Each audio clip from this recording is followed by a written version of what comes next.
پر غسل واجب کر لیا تو اس سے روزہ ٹوٹے گا یا نہیں ٹوٹے گا، اور ٹوٹے گا تو کفارہ لازم ہوگا یا نہیں ہوگا۔ دیکھیں یاد رکھیں کہ کسی نے اگر غسل خود پر جان بوجھ کے واجب کر لیا تو اس سے روزہ ٹوٹ جائے گا۔ نبی کریم صلی اللہ علیہ وسلم کے پاس ایک اعرابی حاضر ہوئے، یا رسول اللہ میں ہلاک ہو گیا۔ سرکار نے فرمایا کیا ہوا؟ رمضان کے دن تھے، کہنے لگے کہ میں حالت روزہ میں تھا، میری زوجہ بھی حالت روزہ میں تھی اور مجھ سے غلطی سرزد ہو گئی، یعنی ہم نے جسمانی تعلق قائم کر لیا۔ تو رحمت کونین صلی اللہ علیہ وسلم نے فرمایا کہ تمہارا روزہ ٹوٹ گیا، اب تم اس کا کفارہ ادا کرو۔ عرض کیا رسول اللہ کفارہ کیا ہے؟ فرمایا 60 روزے لگاتار رکھو۔ ان عرابی نے عرض کیا رسول اللہ یہ روزوں کی وجہ سے ہی تو یہ مشکل آئی ہے، یعنی میں روزے میں صبر نہ کر سکا اور اس طرح ہو گیا، تو 60 روزے صبر کیسے کر سکوں گا؟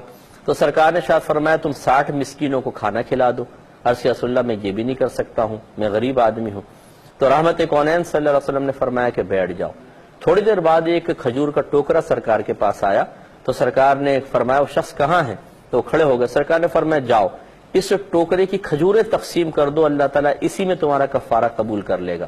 تو عرابی فوراً بولے یا رسول اللہ یقین کیجئے کہ پورے مدینے میں مجھ سے زیادہ ان کھجوروں کا مستحق کوئی بھی نہیں ہے۔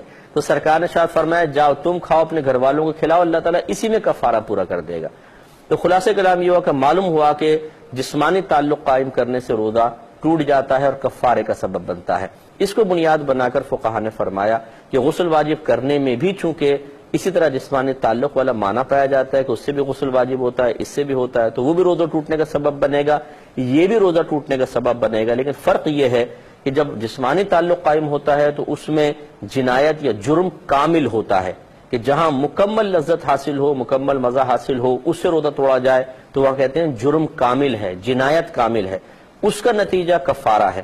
اور یہاں پر اگر خود اپنے اوپر غسل واجب کیا جائے تو اس میں بھی ایک یک گنا لذت تو ہے لیکن کامل نہیں ہے، تو لہٰذا یہاں جنایت ناقص کہلائے گی، اور جہاں جنایت ناقص ہوتی ہے وہاں کفارہ نہیں ہوتا بلکہ صرف قضا ہوتی ہے، لہٰذا اس فعل پر قضا ہے، روزہ ٹوٹ جائے گا اور قضا ہے۔ لیکن یاد رکھیں اگر کوئی اس کو عادت بنا لے کہ اس کے ذہن میں آ گیا کہ اچھا جی اچھا غسل واجب کر لوں گا تو زیادہ یہ ہے کہ بعد میں ایک روزہ رکھ لوں گا، کوئی بات نہیں، تو اب پہلی مرتبہ تو اس کو چھوٹ ملے گی، لیکن اگر اس نے دوبارہ ایسی حرکت کی تو اب یاد رکھیں کہ 2 حرکتیں مل کر اس کی جنایت کو ایک طرح سے کامل کر دیں گی، اور دوسری مرتبہ کرے گا تو اب اس کے اوپر کفارہ لازم ہوگا۔ یہ اچھی طرح ذہن میں رکھا جائے۔ ایک مختصر سا بریک لیں گے، ہمیں یقین ہے آپ ہمارے ساتھ ہی رہیں گے۔